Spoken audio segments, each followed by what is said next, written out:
किताब विपरण की रीत तो सच दा मार्ग भाग 6वां। लेखक सरदार गुरबख्श सिंह काला अफगाना। पहले कांड का 7वां भाग बोलना त्यागना मौनव्रत। 8वां भाग बोल सवारन की सिक्ख्या वाले होर गुरु शब्द अते 9वां भाग महापुरखों का बोलना। आवाज़ गुरजंट सिंह रूपोवाली। वाहिगुरू जी का खालसा वाहिगुरू जी की फतेह। बोलना त्यागना मौनव्रत। गलबात करन दी जिस प्रकार की शक्ति सिरजणहार ने मनुख नूं बख्शिश की है, अपने मन के भाव दूजियां तक पहुँचा सकण दी अजिही निपुण शक्ति धरती के किसी भी होर जीव कोल नहीं है। वाहिगुरू की इस अनमोल दात नूं सुचज्जे ढंग नाल सुधार के भाव अपनी गलबात मिठे ते सच्चाई वाले बचनां नाल शिंगार के दूजियां लई अते अपने लई सुख का कारण बनदे थां बोलना त्याग के मौनी बन बहना अथवा मौन व्रत धार लेना परमात्मा की दात नूं अस्वीकार करन दी हैंकड़ है अथवा परमात्मा की बेअदबी करन तुल है। अजिहे मौनी बने बैठे लोगों नूं ये प्रभाव दे रहे हुंदे हन कि इस तरह वो अपने मन ते काबू पा लैंदे हन। पर जप जपजी साहब की पहली पौड़ी विच ही सतगुरां दा फतवा है कि चुप साध के मन की चंचलता ते काबू पाउण दे यतन फोके हन। चुपै चुप ना होवई जे लाए रहां लिवतार। भावें अजिहे लख यतन करे पर मूहों चुप बैठे मनुख का मन कदे स्थिर नहीं रह सकता। मौन विगूता क्यों जागे गुर बिन सूता। पन्ना 467। अर्थ चुप वट के अथवा मौन धर के जीवन के असली राह तो खुंझिया होया मनुख जो माया की नींद विच सुता होया है वो भला गुरु तो बिना किवें जाग सकता है। मूंड मुंडाए जटा सिख बाधी मोह रहे अभिमाना मनुआ डोले दह दिश धावै बिन रत आत्म ज्ञाना। अमृत छोड़ महाबिख पीवै माया का देवाना। किरत न मिटई हुक्म न बूझे पशुआ माहे समाना। पन्ना 1013। अर्थ कोई सिर मुना लैंदा है, कोई जटां दा जूड़ा बन लैंदा है ते मौन धार के बैठ जाता है। इस भेख का माण भी करता है पर आत्मक तौर ते प्रभु नाल डूंगी सांझ दे रंग विच रंगे जाण तो बिना उसका मन डोलदा रहिंदा है ते माया की तृष्णा विच ही दसीं पासीं दौड़दा फिरदा है। अंतर आत्मे माया का प्रेमी रहन करके परमात्मा का नाम अमृत छड्ड दिंदा है ते माया का वो जहर पींदा रहिंदा है जो इस दे आत्मिक जीवन नूं मार मुकाउंदा है। पर इस मनुख दे भी की वस पिछले कीते कर्मां दे संस्कारां दा इकट्ठ अंदरों मुकदा नहीं। उन्हां संस्कारां दे असर हेठ जीव परमात्मा की रजा नूं समझ नहीं सकता। इस तरह त्यागी बन के भी पशु सुभाव विच टिकिया रहिंदा है। बोले नाही होए बैठा मुनी अंतर कल्प भवाइया जोनी। पन्ना 1348। अर्थ जिहड़ा मनुख आत्मक शांति वास्ते जीव नाल नहीं बोलता मौन धारी बन के बैठ जाता है उस दे अंदर कामना टिकी रहिंदी है जिस दे कारण कई जूनां विच वो भटकाया जाता है। मौनी मौन धारी सन्यासी ब्रह्मचारी उदासी उदास राता। पन्ना 71। अर्थ चुप साधी रखण वाले साधु चुप वटी रखते हैं, सन्यासी संन्यास विच ब्रह्मचारी ब्रह्मचर्ज विच ते उदासी उदास भेख विच मस्त रहिंदे हन। प्रभु दे नाम दी सार किसी ने भी ना जानी। बन खंड जाए जोग तप कीनो कंद मूल चुन खाया। नादी बेदी शब्दी मोनी जम कै पटे लिखाया। पन्ना 654। अर्थ कई लोगों ने जंगलों विच जाके जोग साधे तप कीते गाजर मूली आदि खा के गुजारा किया। कर्म कांडी अलख आखण वाले जोगी मौन धारी ये सारे जम दे लेखे विच ही लिखे गए। भाव इन्हां दे साधन मौत के डर तो बचा नहीं सकते। बोल सो धर्मी अड़िया मौन कत धारी राम तू नेत्री देख चलिया। माया व्यवहारी राम संग तेरे कछ न चले बिना गोबिंद नामा। देश वेश स्वर्ण रूपा सगल ऊणे कामा। पुत्र कलतर न संग शोभा हस्त घोर विकारी। बिनवंत नानक बिन साध संगम ਸਭ ਮਿਥਿਆ ਸੰਸਾਰੀ। ਪੰਨਾ 547। ਅਰਥ, ਇਹ ਸਾਰੀਆਂ ਜੂਨਾਂ ਨਾਲੋਂ ਉੱਤਮ ਫਰਜ਼ ਵਾਲੇ ਪਰਮਾਤਮਾ ਦੀ ਸਿਫਤ ਸਲਾਹ ਦੇ ਬੋਲ ਬੋਲਿਆ ਕਰ। ਸਿਫਤ ਸਲਾਹ ਵੱਲੋਂ ਕਿਉਂ ਚੁੱਪ ਵੱਟੀ ਹੋਈ ਹੈ? ਆਪਣੀਆਂ ਅੱਖਾਂ ਨਾਲ ਧਿਆਨ ਨਾਲ ਵੇਖ ਮਾਇਆ ਦਾ ਹੀ ਵਿਹਾਰ ਕਰਨ ਵਾਲਾ ਇੱਥੋਂ ਖਾਲੀ ਹੱਥ ਤੁਰ ਪੈਂਦਾ ਹੈ। ਹੇ ਭਾਈ, ਪਰਮਾਤਮਾ ਦੇ ਨਾਮ ਤੋਂ ਬਿਨਾਂ ਹੋਰ ਚੀਜ਼ ਤੇਰੇ ਨਾਲ ਨਹੀਂ ਜਾ ਸਕਦੀ। ਦੇਸਾਂ ਦੇ ਰਾਜ, ਕੱਪੜੇ, ਸੋਨਾ, ਚਾਂਦੀ, ਇਹਨਾਂ ਦੀ ਖਾਤਰ ਕੀਤੇ ਹੋਏ ਸਾਰੇ ਉਦਮ ਵਿਅਰਥ ਜਾਂਦੇ ਹਨ। ਹੇ ਭਾਈ, ਪੁੱਤਰ, ਇਸਤਰੀ, ਦੁਨੀਆ ਦੀ ਵਡਿਆਈ ਕੁਝ ਵੀ ਮਨੁੱਖ ਦੇ ਨਾਲ ਨਹੀਂ ਜਾਂਦਾ। ਹਾਥੀ, ਘੋੜੇ ਆਦਿਕ ਦੀ ਲਾਲਸਾ ਵੀ ਵਿਕਾਰਾਂ ਵੱਲ ਲੈ ਜਾਂਦੀ ਹੈ। ਨਾਨਕ ਬੇਨਤੀ ਕਰਦਾ ਹੈ, ਗੁਰੂ ਗ੍ਰੰਥ ਸਾਹਿਬ ਅਜਿਹਾ ਸਾਧ ਹੈ ਜਿਸ ਦੀ ਸੰਗਤ ਤੋਂ ਬਿਨਾਂ ਦੁਨੀਆ ਦੇ ਸਾਰੇ ਉਦਮ ਨਾਸ਼ਵੰਤ ਹਨ। ਇੱਕ ਵਣ ਖੰਡ ਬੈਸੇ ਜਾਏ, ਸਾਧਨਾ ਦੇਵਹੀਂ। ਇੱਕ ਪਾਲਾ ਕੱਕਰ ਭੰਨ, ਸੀਤਲ ਜਲ ਹੇਵਹੀਂ। ਪੰਨਾ 1284। ਅਰਥ, ਕਈ ਮਨੁੱਖ ਜੰਗਲਾਂ ਦੀ ਕਿਸੇ ਨੁੱਕਰ ਜਾ ਬੈਠਦੇ ਹਨ ਤੇ ਮੌਨ ਧਾਰ ਲੈਂਦੇ ਹਨ। ਕਈ ਪਾਲਾ ਕੱਕਰ ਭੰਨ ਕੇ ਠੰਡਾ ਪਾਣੀ ਸਹਾਰਦੇ ਹਨ, ਭਾਵ ਉਸ ਠੰਡੇ ਪਾਣੀ ਵਿੱਚ ਬੈਠਦੇ ਹਨ ਜਿਸ ਉੱਤੇ ਕੱਕਰ ਜੰਮਿਆ ਪਿਆ ਹੈ। ਮੌਨ ਭਇਓ ਕਰਪਾਤੀ ਰਹਿਓ, ਨਗਨ ਫਿਰਿਓ ਬਨ ਮਾਹੀ। ਤਟ ਤੀਰਥ ਸਭ ਧਰਤੀ ਭ੍ਰਮਿਓ, ਦੁਬਦਾ ਛੁਟਕੇ ਨਾਹੀ। ਪੰਨਾ 641 ਅਤੇ 42। ਗੁਰੂ ਦੇ ਕਿਸੇ ਇੱਕ ਵੀ ਹੁਕਮ ਦੀ ਉਲੰਘਣਾ ਕਰਨੀ ਬੇਮੁਖਤਾਈ ਹੈ। ਝੂਠਾ ਵਿਹਾਰ, ਝੂਠ ਨਾਲ ਪਿਆਰ, ਬਚਨ ਤੋਂ ਖਿਸਕਣਾ, ਮਨ ਹੋਰ ਮੁੱਖ ਹੋਰ ਰੱਖਣਾ, ਮਿੱਠਾ ਬੋਲ ਨਾ ਬੋਲਣਾ, ਫਿੱਕਾ ਬੋਲ ਕੇ ਕਿਸੇ ਦਾ ਦਿਲ ਦਿਖਾਉਣਾ ਆਦਿ ਸਤਿਗੁਰਾਂ ਤੋਂ ਬੇਮੁਖਤਾਈ ਹੈ। ਤਿਨਕੇ ਕਰਮ ਧਰਮ ਕਾਰਜ ਸਭ ਪਵਿੱਤ ਹੈ, ਜੋ ਬੋਲੇ ਹਰ ਹਰ ਰਾਮ ਨਾਮ ਹਰ ਸਾਤੇ। ਪੰਨਾ 648। ਭਾਗ 8ਵਾਂ। ਬੋਲ ਸਵਾਰਨ ਦੀ ਸਿੱਖਿਆ ਵਾਲੇ ਹੋਰ ਗੁਰ ਸ਼ਬਦ। ਬੋਲਣਾ ਤਿਆਗਣਾ ਨਹੀਂ ਚਾਹੀਦਾ, ਸਗੋਂ ਬੋਲਣਾ ਸਵਾਰਨਾ ਚਾਹੀਦਾ ਹੈ। ਕਵਨ ਗੁਣ ਜੋ ਤੁਜ ਲੈ ਗਾਵੋ, ਕਵਨ ਬੋਲ ਪਾਰ ਬ੍ਰਹਮ ਰਿਝਾਵੋ। ਰਹਾਓ। ਪੰਨਾ 187। ਅਰਥ, ਹੇ ਪ੍ਰਭੂ, ਤੇਰੇ ਬੇਅੰਤ ਗੁਣ ਹਨ, ਮੈਨੂੰ ਸਮਝ ਨਹੀਂ ਆਉਂਦੀ ਮੈਂ ਤੇਰਾ ਕਿਹੜਾ ਗੁਣ ਲੈ ਕੇ ਤੇਰੀ ਸਿਫਤ ਸਲਾਹ ਕਰਾਂ ਤੇ ਕਿਹੜੇ ਬੋਲ ਬੋਲ ਕੇ ਮੈਂ ਤੈਨੂੰ ਪ੍ਰਸੰਨ ਕਰਾਂ। ਹਿਰਦੇ ਸੰਭਾਲੇ ਮੁਖ ਹਰ ਹਰ ਬੋਲੇ, ਸੋ ਜਨ ਇਤ ਉਤ ਕਤੇ ਨਾ ਡੋਲੇ। ਪੰਨਾ 388। ਅਰਥ, ਜਿਹੜਾ ਮਨੁੱਖ ਹਰੀ ਨਾਮ ਨੂੰ ਆਪਣੇ ਹਿਰਦੇ ਵਿੱਚ ਸਾਂਭ ਕੇ ਰੱਖਦਾ ਹੈ ਤੇ ਮੂੰਹ ਨਾਲ ਹਰ ਹਰ ਨਾਮ ਉਚਾਰਦਾ ਰਹਿੰਦਾ ਹੈ, ਉਹ ਨਾ ਦੁਨੀਆ ਵਿੱਚ ਅਤੇ ਨਾ ਪਰਲੋਕ ਵਿੱਚ ਕਿਤੇ ਵੀ ਕਿਸੇ ਗੱਲੋਂ ਵੀ ਨਹੀਂ ਡੋਲਦਾ। ਮਨ ਕੀ ਮਤ ਮਤਾਗਲ ਮਤਾ, ਜੋ ਕਿਛ ਬੋਲੀਏ ਸਭ ਖੱਤੋ ਖੱਤਾ। ਪੰਨਾ 351। ਅਰਥ, ਸਾਡੇ ਮਨ ਦੀ ਮਤ ਇਹ ਹੈ ਕਿ ਮਨ ਮਸਤ ਹਾਥੀ ਬਣਿਆ ਹੋਇਆ ਹੈ। ਇਸ ਹੰਕਾਰੀ ਮਨ ਦੀ ਪ੍ਰੇਰਨਾ ਨਾਲ ਜੋ ਕੁਝ ਬੋਲਦੇ ਹਾਂ ਸਭ ਭੈੜ ਹੀ ਭੈੜ ਹੈ। ਸਾਡੀ ਆਪਣੀ ਦਲੀਲ ਨੂੰ ਖੰਡਨ ਕਰਨ ਵਾਲੀ ਤਾਂ ਗੁਰਮਤਿ ਵੀ ਸੁਣਨੀ ਪਸੰਦ ਨਹੀਂ ਕੀਤੀ ਜਾਂਦੀ। ਸੇਵਕ ਜਨ ਸੇਵੇਂ ਸੇਵੜ ਭਾਗੀ, ਰਿਦ ਮਨ ਤਨ ਪ੍ਰੀਤ ਲਗਾਵੇ। ਬਿਨ ਪ੍ਰਤੀਤੀ ਕਰਹਿ ਬਹੁ ਬਾਤਾ, ਕੂੜ ਬੋਲ ਕੂੜੋ ਫਲ ਪਾਵੇ। ਪੰਨਾ 881। ਅਰਥ, ਜਿਹੜੇ ਸੇਵਕ ਪ੍ਰਭੂ ਦੀ ਸੇਵਾ ਭਗਤੀ ਕਰਦੇ ਹਨ ਉਹ ਬੜੇ ਭਾਗਾਂ ਵਾਲੇ ਹਨ। ਪ੍ਰਭੂ ਉਹਨਾਂ ਦੇ ਹਿਰਦੇ, ਮਨ ਤੇ ਤਨ ਵਿੱਚ ਆਪਣੇ ਚਰਨਾਂ ਦੀ ਪ੍ਰੀਤ ਪੈਦਾ ਕਰਦਾ ਹੈ। ਪਰ ਕਈ ਮਨੁੱਖ ਇਸ ਪ੍ਰੀਤ ਦੀ ਦਾਤ ਤੋਂ ਬਿਨਾਂ ਹੀ ਬਹੁਤ ਗੱਲਾਂ ਕਰਦੇ ਹਨ ਕਿ ਸਾਡੇ ਹਿਰਦੇ ਵਿੱਚ ਪ੍ਰਭੂ ਦੀ ਪ੍ਰੀਤ ਵਸ ਰਹੀ ਹੈ। ਅਜਿਹੇ ਮਨੁੱਖ ਝੂਠ ਬੋਲ ਕੇ ਝੂਠ ਹੀ ਉਸ ਦਾ ਫਲ ਪ੍ਰਾਪਤ ਕਰਦੇ ਹਨ। ਅਜਿਹੇ ਮਨੁੱਖ ਦੇ ਹਿਰਦੇ ਵਿੱਚ ਝੂਠ ਹੀ ਸਦਾ ਵਸਿਆ ਰਹਿੰਦਾ ਹੈ। ਗੁਰੂ ਗ੍ਰੰਥ ਸਾਹਿਬ ਜੀ ਬੋਲਣ ਦਾ ਫਲਸਫਾ ਇਹ ਸ਼ਬਦ ਵਿੱਚ ਹੋਰ ਵਿਸਥਾਰ ਨਾਲ ਸਮਝਾਉਣ ਦੀ ਕਿਰਪਾ ਕਰ ਰਹੇ ਹਨ। ਸੰਤ ਮਿਲੇ ਕਿਛ ਸੁਣੀਐ ਕਹੀਐ, ਮਿਲੇ ਅਸੰਤ ਮਸ਼ਟ ਕਰ ਰਹੀਐ। ਬਾਬਾ ਬੋਲਣਾ ਕਿਆ ਕਹੀਐ, ਜੈਸੇ ਰਾਮ ਨਾਮ ਰਵ ਰਹੀਐ। ਰਹਾਓ। ਸੰਤਨ ਸਿਉ ਬੋਲੇ ਉਪਕਾਰੀ, ਮੂਰਖ ਸਿਉ ਬੋਲੇ ਝੱਖ ਮਾਰੀ। ਬੋਲਤ ਬਢੇ ਬਿਕਾਰਾ, ਬਿਨ ਬੋਲੇ ਕਿਆ ਕਰਹਿ ਵਿਚਾਰਾ। ਕਹੋ ਕਬੀਰ ਛੂਛਾ ਘਟ ਬੋਲੇ, ਭਰਿਆ ਹੋਏ ਸੋ ਕਬਹੁ ਨਾ ਡੋਲੇ। ਪੰਨਾ 870। ਅਰਥ, ਜਗਤ ਵਿੱਚ ਰਹਿੰਦਿਆਂ ਕਿਹੋ ਜਿਹੇ ਬੋਲ ਬੋਲੀਏ ਜਿਨ੍ਹਾਂ ਦੀ ਬਰਕਤ ਨਾਲ ਪਰਮਾਤਮਾ ਦੇ ਨਾਮ ਵਿੱਚ ਸੁਰਤ ਟਿਕੀ ਰਹੇ। ਰਹਾਓ।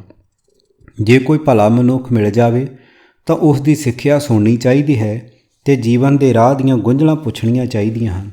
ਪਰ ਜੇ ਕੋਈ ਭੈੜਾ ਬੰਦਾ ਮਿਲ ਪਵੇ ਤਾਂ ਉੱਥੇ ਚੁੱਪ ਰਹਿਣਾ ਹੀ ਠੀਕ ਹੈ, ਕਿਉਂਕਿ ਭਲਿਆਂ ਨਾਲ ਗੱਲ ਕੀਤਿਆਂ ਭਲਾਈ ਦੀ ਗੱਲ ਨਿਕਲੇਗੀ ਤੇ ਮੂਰਖ ਨਾਲ ਬੋਲਿਆਂ ਵਿਅਰਥ ਦਾ ਖੱਪ ਖਪਾ ਹੀ ਹੈ। ਫਿਰ ਜਿਉਂ-ਜਿਉਂ ਮੂਰਖ ਨਾਲ ਗੱਲਾਂ ਕਰੀਏ ਉਸ ਦੇ ਕੁਸੰਗ ਵਿੱਚ ਵਿਕਾਰ ਹੀ ਵਿਕਾਰ ਵੱਧਦੇ ਹਨ। ਪਰ ਇਸ ਦਾ ਭਾਵ ਇਹ ਨਹੀਂ ਕਿ ਕਿਸੇ ਨਾਲ ਵੀ ਬਹਿਣਾ ਖਲੋਣਾ ਨਹੀਂ ਚਾਹੀਦਾ। ਜੇ ਭਲੇ ਮਨੁੱਖ ਨਾਲ ਵੀ ਨਹੀਂ ਬੋਲਾਂਗੇ, ਭਾਵ ਜੇ ਭਲਿਆਂ ਪਾਸ ਵੀ ਨਾ ਬੈਠਾਂਗੇ ਤਾਂ ਵਿਚਾਰ ਦੀਆਂ ਗੱਲਾਂ ਕਿਵੇਂ ਕਰ ਸਕਦੇ ਹਾਂ। ਹੇ ਕਬੀਰ, ਸੱਚੀ ਗੱਲ ਤਾਂ ਇਹ ਹੈ ਜਿਵੇਂ ਖਾਲੀ ਘੜਾ ਬੋਲਦਾ ਵੱਜਦਾ ਹੈ, ਜੇ ਉਹ ਪਾਣੀ ਆਦਿ ਨਾਲ ਭਰਿਆ ਹੋਵੇ ਤਾਂ ਉਹ ਕਦੇ ਡੋਲਦਾ ਨਹੀਂ।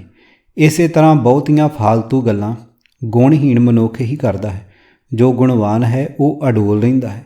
ਸੋ ਜਗਤ ਵਿੱਚ ਕੋਈ ਐਸਾ ਉਦਮ ਕਰੀਏ ਜਿਸ ਨਾਲ ਗੁਣ ਗ੍ਰਹਿਣ ਕਰ ਸਕੀਏ, ਤੇ ਇਹ ਗੁਣ ਮਿਲ ਸਕਦੇ ਹਨ ਭਲਿਆਂ ਪਾਸੋਂ ਹੀ। ਜ਼ਿੰਦਗੀ ਵਿੱਚ ਵਾਧੂ ਪਰੇਸ਼ਾਨੀ ਤੋਂ ਬਚੇ ਰਹਿਣ ਦਾ ਇੱਕ ਹੋਰ ਅਸੂਲ ਗੁਰਦੇਵ ਜੀ ਨੇ ਇਹ ਵੀ ਦੱਸਿਆ ਹੈ ਕਿ ਸਾਕਤ ਕਾ ਬਕਨਾ ਇਉਂ ਜਾਨੋ ਜੈਸੇ ਪਵਨ ਚੁਲਾਈ, ਪੰਨਾ 609। ਭਾਵ ਅਸੰਤਤੀ ਕਹੀ ਹੋਈ ਕੋਈ ਮੰਦੀ ਗੱਲ ਵੱਲ ਧਿਆਨ ਹੀ ਨਾ ਦਿਓ। ਸਮਝੋ ਕਿ ਐਵੇਂ ਹਵਾ ਦਾ ਬੋਲਾ ਆਇਆ ਸੀ। ਫਿੱਕਾ ਬੋਲਣ ਵਾਲਾ ਵਾਸਤਵ ਵਿੱਚ ਮੂਰਖ ਹੁੰਦਾ ਹੈ।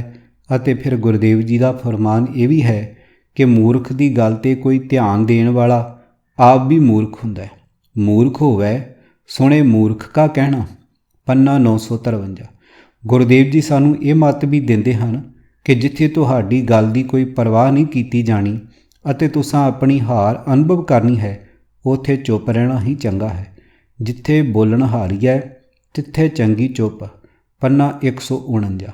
ਮਾਝ ਕੀ ਵਾਰ ਵਿੱਚ ਉਚਾਰਿਆ ਗੁਰੂ ਨਾਨਕ ਸਾਹਿਬ ਜੀ ਦਾ ਅਨਮੋਲ ਬਚਨ ਵੀ ਸਾਨੂੰ ਇਹ ਮੱਤ ਦੇ ਰਿਹਾ ਹੈ ਕਿ ਮੂਰਖ ਗੰਢ ਪਵੇ ਮੂੰਹ ਮਾਰ, ਪੰਨਾ 143। ਭਾਵ ਮੂਰਖ ਦੀ ਗੱਲ ਗਲਤ ਸਿੱਧ ਕਰਨ ਲਈ ਦਲੀਲ ਦੇਣ ਨਾਲੋਂ ਉਸ ਦੀ ਗੱਲ 'ਤੇ ਉੱਤਰ ਵਿੱਚ ਮੂੰਹ ਬੰਦ ਰੱਖਣਾ ਵਧੀਆ ਗੱਲ ਹੈ। ਮੂੰਹ ਮਾਰ ਮੂੰਹ ਮਾਰੀ ਰੱਖੋ। ਬੜੇ ਮਸ਼ਹੂਰ ਦਾਰਸ਼ਨਿਕ ਸ਼ੇਖ ਸਾਦੀ ਦਾ ਕਥਨ ਹੈ, ਜਵਾਬੇ ਜਾਲਾਂ ਬਾਸ਼ਦ ਖਾਮੋਸ਼ੀ। ਭਾਵ ਮੂਰਖਾਂ ਦੀ ਗੱਲ ਦਾ ਠੀਕ ਤੇ ਢੁਕਵਾਂ ਉੱਤਰ ਇਹ ਹੈ ਕਿ ਅੱਗੋਂ ਚੁੱਪ ਰਿਹਾ ਜਾਵੇ। ਨੋਟ: ਕਈ ਵਿਦਵਾਨ ਮੂੰਹ ਮਾਰ ਦਾ ਅਰਥ ਅੱਗੋਂ ਮੂਰਖ ਦੇ ਮੂੰਹ 'ਤੇ ਮਾਰਨਾ ਕਰਦੇ ਹਨ, ਪਰ ਸਤਿਗੁਰਾਂ ਦੇ ਖੇਵਾਂ ਸਿਧਾਂਤ ਨੂੰ ਮੁੱਖ ਰੱਖਦਿਆਂ ਮੂੰਹ ਮਾਰ ਦਾ ਅਰਥ ਮੂੰਹ ਬੰਦ ਰੱਖਣਾ ਹੀ ਬਣਦਾ ਹੈ। ਅਤੇ ਫਿਰ ਇਹ ਵੀ ਫਰਮਾਨ ਤਾਂ ਗੁਰੂ ਗ੍ਰੰਥ ਸਾਹਿਬ ਜੀ ਦਾ ਹੈ, ਫਰੀਦਾ ਜੋ ਤੈ ਮਾਰਨ ਮੁਕੀਆਂ ਤਿੰਨਾਂ ਨਾ ਮਾਰੇ ਘੁੰਮ, ਆਪਣੇੜੇ ਘਰ ਜਾਈਏ ਪੈਰ ਤਿੰਨਾਂ ਦੇ ਚੁੰਮ, ਪੰਨਾ 1378। ਆਪਣੇੜੇ ਘਰ ਜਾਈਏ ਦਾ ਅਰਥ ਆਪਣੇ ਹਿਰਦੇ ਵਿੱਚ ਟਿਕੇ ਰਹਿਣਾ, ਸ਼ਾਂਤ ਰਹਿਣਾ ਹੈ ਅਤੇ ਪੈਰ ਚੁੰਮਣ ਤੋਂ ਭਾਵ ਹਿਰਦੇ ਤੋਂ ਖਿਮਾ ਕਰ ਦੇਣਾ, ਬਦਲਾ ਭਾਵਨਾ ਮਨ ਵਿੱਚ ਨਾ ਆਉਣ ਦੇਣੀ। ਪਹਿਲਾਂ ਵੀ ਕਈ ਵਾਰ ਲਿਖਿਆ ਗਿਆ ਹੈ ਕਿ ਗੁਰਬਾਣੀ ਦੇ ਅਰਥ ਕਰਨ ਸਮੇਂ ਇਹ ਧਿਆਨ ਰੱਖਣਾ ਬੜਾ ਜ਼ਰੂਰੀ ਹੈ ਕਿ ਗੁਰਮਤਿ ਦੇ ਕਿਸੇ ਸਿਧਾਂਤ ਦੀ ਖੰਡਨਾ ਨਾ ਹੋ ਰਹੀ ਹੋਵੇ। ਪਰਮਾਤਮਾ ਜਾਂ ਸਤਿਗੁਰਾਂ ਅੱਗੇ ਖਲੋ ਕੇ ਬਹੁਤੀਆਂ ਲੰਬੀਆਂ ਅਰਦਾਸਾਂ ਕਰਨੀਆਂ ਸਿਆਣਪ ਨਹੀਂ। ਅਰਦਾਸ ਓਨੀ ਹੀ ਕਰਨੀ ਹੈ ਜੋ ਪੰਥਕ ਰਹਿਤ ਮਰਜ਼ਾਦਾ ਵਿੱਚ ਸਰੋਤਿਆਂ ਦੇ ਮਨਾਂ 'ਤੇ ਆਪਣੀ ਜਾਣਕਾਰੀ ਦਾ ਜਾਂ ਉਚੇਚੀ ਸ਼ਰਧਾ ਦਾ ਪ੍ਰਭਾਵ ਪਾਉਣ ਲਈ ਕਈ ਅਰਦਾਸੀਏ ਗੁਰਬਾਣੀ ਵਿੱਚੋਂ ਚੁਣੀਆਂ ਹੋਈਆਂ ਕਈ ਤੁਕਾਂ ਅਰਦਾਸ ਵਿੱਚ ਬੋਲਦੇ ਹਨ। ਲੋਕਾਂ ਨੂੰ ਖੁਸ਼ ਕਰਨ ਲਈ ਉਹਨਾਂ ਵੱਲੋਂ ਦਿੱਤੇ ਦਾਨ ਦੇ ਵੇਰਵੇ ਅਥਵਾ ਉਹਨਾਂ ਦੀਆਂ ਮੰਗਾਂ ਦੇ ਵੇਰਵੇ ਦੀਆਂ ਲਿਸਟਾਂ ਪੜ੍ਹ ਕੇ ਸੁਣਾਉਣ ਵਿੱਚ ਅੱਧਾ ਪੌਣਾ ਘੰਟਾ ਸੰਗਤ ਨੂੰ ਖੜਾ ਰੱਖਦੇ ਹਨ। ਇਹ ਸਭ ਮਨਮਤ ਹੈ ਅਥਵਾ ਗੁਰਮਤਿ ਦੀ ਖੰਡਨਾ ਹੈ। ਜਿਸ ਅੱਗੇ ਅਰਦਾਸਾਂ ਕਰ ਰਹੇ ਹੁੰਦੇ ਹਾਂ ਉਹ ਤਾਂ ਅਜਿਹਾ ਅੰਤਰਜਾਮੀ ਹੈ ਜੋ ਸਾਡੇ ਦਿਲਾਂ ਦੀਆਂ ਗੱਲਾਂ ਪਹਿਲਾਂ ਹੀ ਜਾਣਦਾ ਹੁੰਦਾ ਹੈ। ਉਹ ਬਿਨਾਂ ਬੋਲਿਆਂ ਹੀ ਸਭ ਕੁਝ ਜਾਣਦਾ ਹੈ। ਬਹੁਤਾ ਬੋਲਣ ਝੱਖਣ ਹੋਏ, ਵਿਣ ਬੋਲੇ ਜਾਣੇ ਸਭ ਸੋਈ ਰਹਾਓ, ਪੰਨਾ 661। ਅਰਥ: ਆਪਣੀ ਵਡਿਆਈ ਦੀਆਂ ਜਾਂ ਆਪਣੇ ਦੁੱਖਾਂ ਦੀਆਂ ਬਹੁਤੀਆਂ ਗਿਲੇ ਗੁਜ਼ਾਰੀਆਂ ਵਾਲੀਆਂ ਗੱਲਾਂ ਕਰੀ ਜਾਣੀਆਂ ਵਿਅਰਥ ਦਾ ਬੋਲ ਬੁਲਾਰਾ ਹੁੰਦਾ ਹੈ, ਕਿਉਂਕਿ ਉਹ ਪਰਮਾਤਮਾ ਸਾਡੇ ਕਹਿਣ ਤੋਂ ਬਿਨਾਂ ਹੀ ਸਾਡੇ ਅੰਦਰ ਦੇ ਰੋਗਾਂ ਦਾ ਸਾਰਾ ਕਾਰਨ ਜਾਣਦਾ ਹੈ। ਅਸੀਂ ਗੁਰੂ ਪਰਮੇਸ਼ਵਰ ਨੂੰ ਅੰਤਰਜਾਮੀ ਵੀ ਕਹੀ ਜਾਂਦੇ ਹਾਂ ਅਤੇ ਉਸ ਨੂੰ ਅਣਜਾਣ ਸਮਝ ਕੇ ਮੰਗਾਂ ਆਦਿ ਦੇ ਵੇਰਵੇ ਦੀਆਂ ਲਿਸਟਾਂ ਵੀ ਪੜ੍ਹ ਕੇ ਸੁਣਾ ਰਹੇ ਹੁੰਦੇ ਹਾਂ। ਜਿਵੇਂ ਅੰਤਰਜਾਮੀ ਵਾਹਿਗੁਰੂ ਅਕਾਲ ਪੁਰਖ ਨੂੰ ਕੱਖ ਪਤਾ ਨਹੀਂ ਸੀ ਜੇ ਅਰਦਾਸੀਆ ਨਾ ਦੱਸਦਾ। ਸਾਨੂੰ ਸਤਿਗੁਰਾਂ ਦੇ ਇਸ ਬਚਨ ਨੂੰ ਵੀ ਨਹੀਂ ਭੁੱਲਣਾ ਚਾਹੀਦਾ, ਅੰਤਰਜਾਮੀ ਜਾਣੈ ਬਿਨ ਬੋਲਤ ਆਪ ਪਛਾਣੈ, ਪੰਨਾ 621। ਅਤੇ ਫਿਰ ਅਰਦਾਸੀਏ ਨੂੰ ਸਤਿਗੁਰੂ ਜੀ ਆਪ ਸਮਝਾ ਰਹੇ ਹੁੰਦੇ ਹਨ ਕਿ ਬਿਨ ਬੋਲਿਆ ਸਭ ਕੁਛ ਜਾਣਦਾ किस आज्ञा कीचै अरदास, नानक घट घट एको वरतदा, शब्द करे प्रगास। पन्ना 1420। ਸੰਗਤ ਵਿੱਚ ਜੁੜ ਕੇ ਅਰਦਾਸ ਵਿੱਚ ਜੁੜਨ ਦਾ ਭਾਵ ਗੁਰਸਿੱਖਾਂ ਵਿੱਚ ਸਤਿਗੁਰਾਂ ਪ੍ਰਤੀ ਧੰਨਵਾਦ ਭਰੇ ਸ਼ੁਕਰਾਨੇ ਦੀ ਭਾਵਨਾ ਸੁਰਜੀਤ ਕਰੀ ਰੱਖਣਾ, ਚੜ੍ਹਦੀ ਕਲਾ ਵਿੱਚ ਵਿਚਰਦੇ ਰਹਿਣ ਦਾ ਉਤਸ਼ਾਹ ਭਰਨਾ ਹੁੰਦਾ ਹੈ। ਸਿੱਖ ਪੰਥ ਦੀ ਅਰਦਾਸ ਦੇ ਸੰਖੇਪ ਜਿਹੇ ਪਲ ਥੋੜ੍ਹੇ ਸ਼ਬਦਾਂ ਵਿੱਚ ਕਰਨੀ ਕਥਨੀ ਦੇ ਸੂਰੇ, ਤਿਆਗ ਅਤੇ ਕੁਰਬਾਨੀ ਦੇ ਪੁਤਲੇ, ਨਿਰਭੈ ਹਠੀਲੇ ਯੋਧਿਆਂ ਵਾਲੇ ਆਪਣੇ ਵਿਰਸੇ ਦਾ ਚੇਤਾ ਕਰਾਉਂਦੇ ਰਹਿ ਕੇ ਪੰਥ ਦੇ ਨਿਆਰੇ ਆਚਰਨ ਦੀ ਸੰਭਾਲ ਵਾਲੇ ਉਪਰਾਲੇ ਦਾ ਕਰਾਮਾਤੀ ਸਮਾਂ ਹੁੰਦਾ ਹੈ। ਮੰਗਤਾ ਬਣਨ ਦੀ ਸਿਖਲਾਈ ਲਈ ਅਰਦਾਸ ਦੀ ਮਰਜ਼ਾਦਾ ਨਹੀਂ ਸੀ ਬਣੀ। ਤੈਂ ਸਾਚ ਨਿਆਏ ਨਬੇਰਾ, ਊਹਾਂ ਸਮ ਠਾਕੁਰ ਸਮ ਚੇਰਾ, ਅੰਤਰ ਜਾਮੀ ਜਾਣੈ, ਬਿਨ ਬੋਲਤ ਆਪ ਪਛਾਣੇ। 621। ਪ੍ਰਭੂ ਦੀ ਦਰਗਾਹ ਵਿੱਚ ਨੌਕਰ ਅਤੇ ਮਾਲਕ ਸਭ ਬਰਾਬਰ ਸਮਝੇ ਜਾਂਦੇ ਹਨ। ਭਾਵ ਬਾਦਸ਼ਾਹ ਅਤੇ ਗਰੀਬ ਦੀ ਸੁਣਵਾਈ ਹੋਣ ਵਿੱਚ ਕੋਈ ਭੇਦ ਨਹੀਂ ਹੈ। ਹਰ ਇੱਕ ਦੇ ਕੀਤੇ ਅਮਲਾਂ ਦਾ ਨਿਆਂ ਬਿਨਾਂ ਲਿਹਾਜ਼ ਦੇ ਕੀਤਾ ਜਾਂਦਾ ਹੈ। ਪ੍ਰਭੂ ਕੋਲੋਂ ਸਾਡੀ ਕੋਈ ਗੱਲ ਲੁਕੀ ਹੋਈ ਨਹੀਂ ਹੈ। ਬੋਲੋ ਸਾਚ ਪਛਾਣੋ ਅੰਦਰ, ਦੂਰ ਨਾਹੀਂ ਦੇਖੋ ਕਰਨ ਅੰਦਰ, ਬਿਗਨ ਨਾਹੀਂ ਗੁਰਮੁਖ ਤਰ ਧਾਰੀ, ਇਉਂ ਭਵਜਲ ਪਾਰ ਲੰਘਾਈ ਹੈ। ਪੰਨਾ 1026। ਭਾਗ 9ਵਾਂ। ਮਹਾਂਪੁਰਖਾਂ ਕਾ ਬੋਲਣਾ। ਗੁਰਮੁਖਾਂ ਦਾ ਬੋਲਣਾ ਸਦਾ ਕਿਸੇ ਦੀ ਭਲਾਈ ਵਿੱਚ ਹੁੰਦਾ ਹੈ। ਮਹਾਂਪੁਰਖਾਂ ਕਾ ਬੋਲਣਾ ਹੋਵੈ ਕਿਤੇ ਪਰਥਾਏ, ਉਹ ਅੰਮ੍ਰਿਤ ਭਰੇ ਭਰਪੂਰ ਹੈ, ਉਹਨਾਂ ਤੇਲ ਨਾ ਤਮਾਏ, ਗੁਣਕਾਰੀ ਗੁਣ ਸੰਗ੍ਰਹਿ, ਅਵਰਾ ਉਪਦੇਸਨ ਸੇ ਬੜ ਭਾਗੀ, ਜੇ ਉਹਨਾਂ ਮਿਲ ਰਹੇ ਅੰਦਨ ਨਾਮ ਲੈਣ। ਪੰਨਾ 755। ਅਰਥ, ਉੱਚੀ ਆਤਮਾ ਵਾਲੇ ਮਹਾਂਪੁਰਖਾਂ ਦਾ ਬਚਨ ਕਿਸੇ ਪ੍ਰਸੰਗ ਅਨੁਸਾਰ ਹੋਇਆ ਕਰਦਾ ਹੈ। ਉਹ ਮਹਾਂਪੁਰਖ ਆਤਮਿਕ ਜੀਵਨ ਦੇਣ ਵਾਲੇ ਨਾਮ ਰਸ ਨਾਲ ਭਰਪੂਰ ਰਹਿੰਦੇ ਹਨ। ਉਹਨਾਂ ਨੂੰ ਆਪਣੀ ਕਿਸੇ ਸੇਵਾ ਆਦਿਕ ਦਾ ਲਾਲਚ ਨਹੀਂ ਹੁੰਦਾ, ਪਰ ਜਿਹੜਾ ਮਨੁੱਖ ਉਹਨਾਂ ਦੀ ਸੇਵਾ ਕਰਦਾ ਹੈ ਉਸ ਨੂੰ ਉਹਨਾਂ ਕੋਲੋਂ ਆਤਮਿਕ ਜੀਵਨ ਮਿਲ ਜਾਂਦਾ ਹੈ। ਉਹ ਮਹਾਂਪੁਰਖ ਹੋਰਨਾਂ ਨੂੰ ਹੀ ਨਾਮ ਜਪਣ ਦਾ ਉਪਦੇਸ਼ ਕਰਦੇ ਹਨ। ਗੁਣ ਗ੍ਰਹਿਣ ਕਰਨ ਵਾਲਾ ਮਨੁੱਖ ਉਹਨਾਂ ਪਾਸੋਂ ਗੁਣ ਗ੍ਰਹਿਣ ਕਰ ਲੈਂਦਾ ਹੈ। ਸੋ ਜਿਹੜੇ ਮਨੁੱਖ ਉਹਨਾਂ ਮਹਾਂਪੁਰਖਾਂ ਦੀ ਸੰਗਤ ਵਿੱਚ ਰਹਿੰਦੇ ਹਨ ਉਹ ਵੱਡੇ ਭਾਗਾਂ ਵਾਲੇ ਹੋ ਜਾਂਦੇ ਹਨ। ਉਹ ਵੀ ਹਰ ਵੇਲੇ ਨਾਮ ਜਪਣ ਲੱਗ ਪੈਂਦੇ ਹਨ।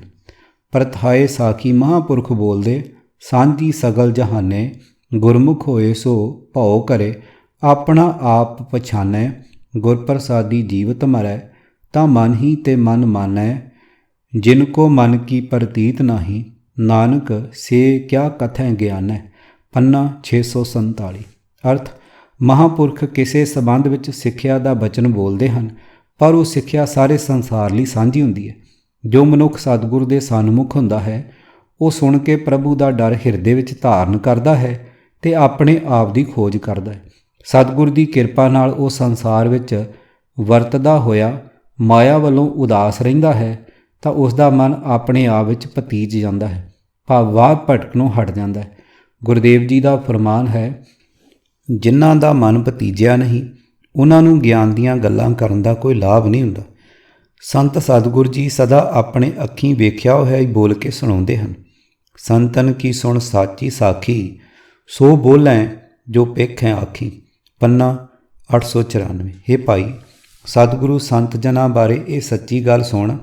ਗੁਰਦੇਵ ਸੰਤ ਜਨ ਉਹ ਕੁਝ ਆਖਦੇ ਹਨ ਜੋ ਆਪਣੀਆਂ ਅੱਖਾਂ ਨਾਲ ਵੇਖਦੇ ਹਨ। ਮਨੁੱਖ ਦੇ ਅੰਦਰ ਵਸਦੀ ਪ੍ਰਭੂ ਦੀ ਜੋਤ ਰੂਪੀ ਉਸ ਦੀ ਆਪਣੀ ਹੋਂਦ, ਜਿਸ ਨੂੰ ਕਈ ਸਿਆਣਿਆਂ ਨੇ ਜ਼ਮੀਰ ਕਿਹਾ ਹੈ, ਹਰ ਮਨੁੱਖ ਨੂੰ ਕੁਝ ਕਹਿੰਦੀ ਜ਼ਰੂਰ ਹੈ, ਪਰ ਝੂਠੀ ਮਾਇਆ ਦੇ ਹੰਕਾਰ ਦੇ ਕਾਰਨ ਮਨੁੱਖ ਉਸ ਆਵਾਜ਼ ਨੂੰ ਨਹੀਂ ਸਮਝਦਾ। ਜਿਨ੍ਹਾਂ ਨੇ ਆਪਾ ਭਾਵ ਗਵਾ ਦਿੱਤਾ ਹੈ ਉਹਨਾਂ ਨੂੰ ਆਪਣ ਅੰਦਰ ਵਸਦੇ ਪ੍ਰਭੂ ਦੇ ਹੁਕਮ ਸੁਣਨੇ ਆਰੰਭ ਹੋ ਜਾਂਦੇ ਹਨ। ਉੱਚੀ ਆਤਮਾ ਦੇ ਮਾਲਕ ਮਹਾਂਪੁਰਖ ਪ੍ਰਭੂ ਦੇ ਹੁਕਮਾਂ ਨੂੰ ਸੁਣਦੇ, ਬੋਲਦੇ ਅਤੇ ਲਿਖਦੇ ਹਨ। ਤਦੇ ਹੀ ਉਹਨਾਂ ਦੀ ਬਾਣੀ ਅੰਮ੍ਰਿਤ ਹੁੰਦੀ ਹੈ। ਉਹ ਸਦੀਵੀ ਸੱਚ ਹੁੰਦਾ ਹੈ, ਕਿਉਂਕਿ ਭਗਤ ਬੋਲਦੇ ਹੀ ਪ੍ਰਭੂ ਦੇ ਬੁਲਾਏ ਹਨ, ਅਥਵਾ ਭਗਤਾਂ ਦਾ ਬੋਲਿਆ ਹਰ ਬਚਨ ਪ੍ਰਭੂ ਦਾ ਆਪਣਾ ਹੁਕਮ ਹੁੰਦਾ ਹੈ। ਪ੍ਰਭੂ ਭਗਤ ਸਦਾ ਖਸਮ ਦੀ ਬਾਣੀ ਹੀ ਬੋਲਦੇ ਹਨ। ਜੈਸੀ ਮੈਂ ਆਵੈ ਖਸਮ ਕੀ ਬਾਣੀ, ਤੈਸੜਾ ਕਰੀ ਗਿਆਨ ਵੇ ਲਾਲੋ। ਪੰਨਾ 722। ਜਿਉਂ ਬੁਲਾਵੇਂ ਤਿਉਂ ਬੋਲਾਂ ਸੁਆਮੀ, ਕੁਦਰਤ ਕਵਣ ਹਮਾਰੀ, ਸਾਧ ਸੰਗ ਨਾਨਕ ਜਸ ਗਾਇਓ, ਜੋ ਪ੍ਰਭ ਕੀ ਅਤ ਪਿਆਰੀ।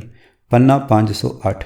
ਹਉ ਆਪੋਂ ਬੋਲ ਨਾ ਜਾਣਦਾ, ਮੈਂ ਕਹਿਆ ਸਭ ਹੁਕਮਾਓ ਜੀਓ। ਪੰਨਾ 763। ਬੋਲੇ ਸਾਹਿਬ ਕੈ ਭਾਣੇ, ਦਾਸ ਬਾਣੀ ਬ੍ਰਹਮ ਵਖਾਣੈ, ਨਾਨਕ ਪ੍ਰਭ ਸੁਖਦਾਈ, ਜਿਨ ਪੂਰੀ ਬਣਤ ਬਣਾਈ। ਪੰਨਾ 629। ਅਰਥ, ਪ੍ਰਭੂ ਦੇ ਦਾਸ ਭਾਵ ਭਗਤ ਪਰਮਾਤਮਾ ਦੀ ਰਜ਼ਾ ਵਿੱਚ ਹੀ ਬੋਲਦੇ ਹਨ, ਪ੍ਰਭੂ ਦੀ ਬਾਣੀ ਹੀ ਬੋਲਦੇ ਹਨ। ਭਗਤ ਸਦਾ ਪ੍ਰਭੂ ਦੀ ਸਿਫਤ ਸਲਾਹ ਵਾਲੀ ਬਾਣੀ ਹੀ ਬੋਲਦੇ ਹਨ। ਜਿਸ ਪਰਮਾਤਮਾ ਨੇ ਗੁਰੂ ਦੇ ਸ਼ਬਦ ਗਿਆਨ ਰਾਹੀਂ ਨਾਮ ਸਿਮਰਨ ਦੀ ਇਹ ਕਦੇ ਉਕਾਈ ਨਾ ਖਾਣ ਵਾਲੀ ਵਿਉਂਤ ਬਣਾ ਦਿੱਤੀ ਹੈ, ਉਹ ਸਦਾ ਆਪਣੇ ਸੇਵਕ ਨੂੰ ਸੁੱਖ ਦੇਣ ਵਾਲੀ ਹੈ। ਜੈਸੀ ਮਤ ਦੇਵੋ ਹਰ ਸੁਆਮੀ, ਹਮ ਤੈਸੇ ਬੁਲਗ ਬੁਲਾਗੀ। ਪੰਨਾ 667। ਅਰਥ, ਹੇ ਪ੍ਰਭੂ ਤੂੰ ਸਾਡਾ ਮਾਲਕ ਹੈ, ਅਸੀਂ ਤੇਰੇ ਪੂਰਨਿਆਂ 'ਤੇ ਤੁਰਨ ਵਾਲੇ ਹਾਂ। ਜਿਹੋ ਜਿਹੀ ਅਕਲ ਤੂੰ ਸਾਨੂੰ ਦਿੰਦਾ ਹੈ, ਅਸੀਂ ਉਹੋ ਜਿਹੇ ਬੋਲ ਹੀ ਬੋਲਦੇ ਹਾਂ। ਨਾਨਕ ਬੋਲੇ ਤਿਸ ਕਾ ਬੁਲਾਇਆ। ਪੰਨਾ 1271। ਝਿਮ ਝਿਮ ਅੰਮ੍ਰਿਤ ਵਰਸਦਾ, ਬੁਲਾਇਆ ਬੋਲੀ ਖਸਮ ਦਾ। ਬਹੁਮਾਨ ਕੀਆ ਤੁਧ ਉਪਰੇ, ਤੂੰ ਆਪੇ ਪਾਹੇ ਥਾਈ ਜੀਓ। ਪੰਨਾ 74। ਅਰਥ, ਹੇ ਪ੍ਰਭੂ, ਹੇ ਮੇਰੇ ਖਸਮ, ਮੈਂ ਵੀ ਤੇਰੀ ਹੀ ਪ੍ਰੇਰਨਾ ਨਾਲ ਤੇਰੀ ਸਿਫਤ ਸਲਾਹ ਦੇ ਬੋਲ ਬੋਲ ਰਿਹਾ ਹਾਂ।